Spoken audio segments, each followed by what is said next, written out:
Welcome traders, and this is the first week in the month of July. So this is the first week, and this is my fourth week documenting my journey right here on YouTube to $2 million in profit funding.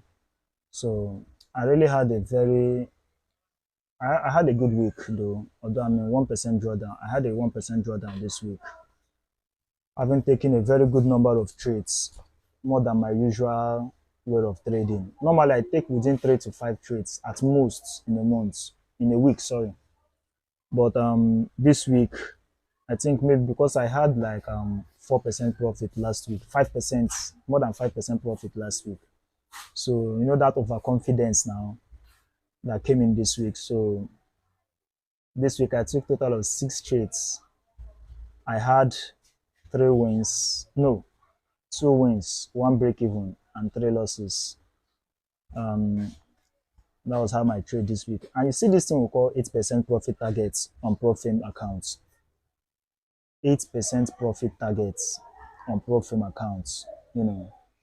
Because I had a running trade on USD card before NFP. I know NFP news for this month was on Thursday. So I had a running trade on USD card. And here's the screenshot of that running trade. It was at 1:3. Yes, more than 1:3 floating profits. So, and one of my rules about trading is this: I don't trade during news or hold trades during news. You understand? And once my trade has hit up to 1:3 in profits, you are good to go, especially when you see signs of reversal on news. But guess what? All my intention, that time, look at it here. I was like 2% up already, plus my floating profit of like 300 and something dollar. That is, I was 5 point something percent up in profits if I had just closed that trade. But guess what? I entered another trade on USDJPY with hope that once this trade hits the news will move in my direction, and once it hits TP, I'll be done with phase one. That was just my goal, my target was just hitting that 8%, passing phase one this week. But unfortunately for me, the news did not move as directed. Even my USDJPY trade, I ended up losing 2% instead of 1% because of slippage during news. Understand? Yes. During news events, you lose more than what you risked because of what we call slippage. The market moves very fast during news. So that was how I lost that trade. So I'll be sharing with you guys how I came about some of these trades. Although I was not able to make a video of all of them, but the trades I took on Friday, that was on USDJPY. Let me just show you how I analyze my charts and how I came about those trades on USDJPY, GBPJPY. I took 6 trades this week. 2 was on Monday and others.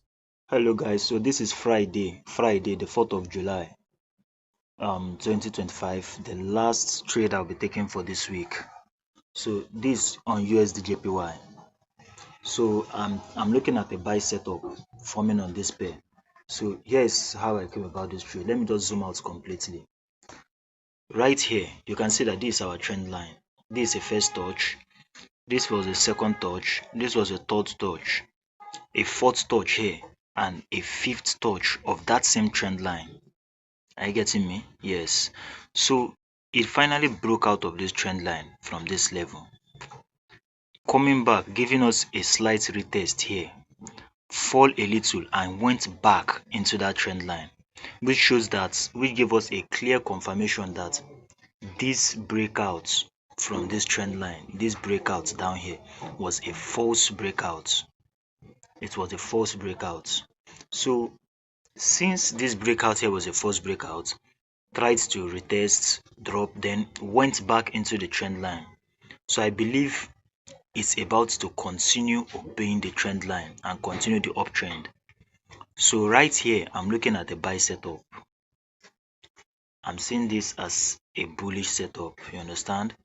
So right here, I think I'll be going for the buy here, placing my stop loss somewhere here and my take profit targets above this level. I'm looking at the buy setup here. It's at my entry points right here, but I'm just waiting for a good reversal candlestick pattern for me to go in. That's all I'm saying on this USD JPY trade. So I'll be taking the trade, and let's just see how it finally plays out. Let's just see how it finally plays out. Let's see. Let's see. I'm looking at the buy setup somewhere here. I'm looking at the buy setup here. So somewhere here will be my stop loss. So let me change the color to red. Let's look at something like this. I'm anticipating something like this on this USD JPY trade. Secondly, again, on this USD JPY trade, if you check my Fib level, my Fibonacci retracement, so you can see that level is at the 61.8 region of this long bullish candlestick here. So it's at the 61.8 region. So let's just see how that level, somewhere here will be my entry. Somewhere here, I might take profits at least 1:3. This is exactly how it will be. So let's just see how it plays out though. At that level, yes, this should be our entry, stop loss, and take profits. Let's just see how it plays out, Sean.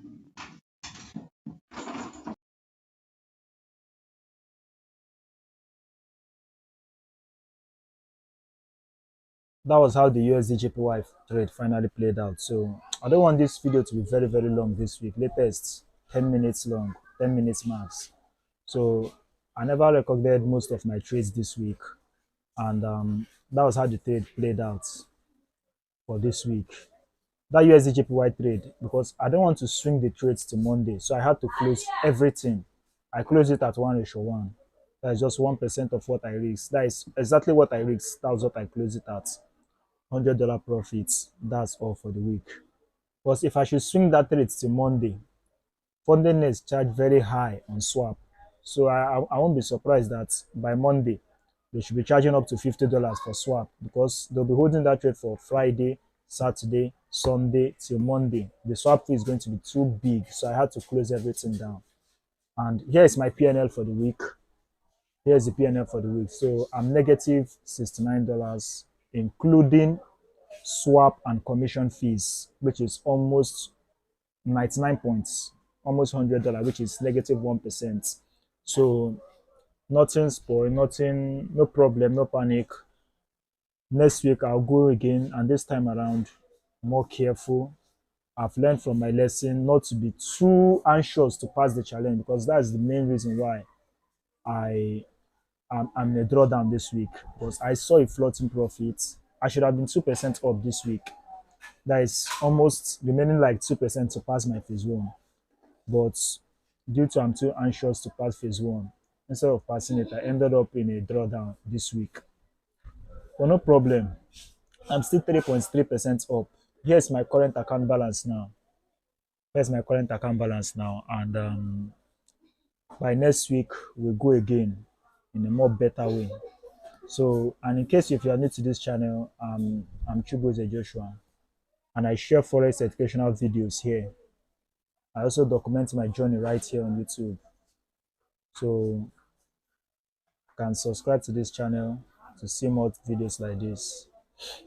Thank you. See you again next week. This time around, more better and more stronger. Thank you.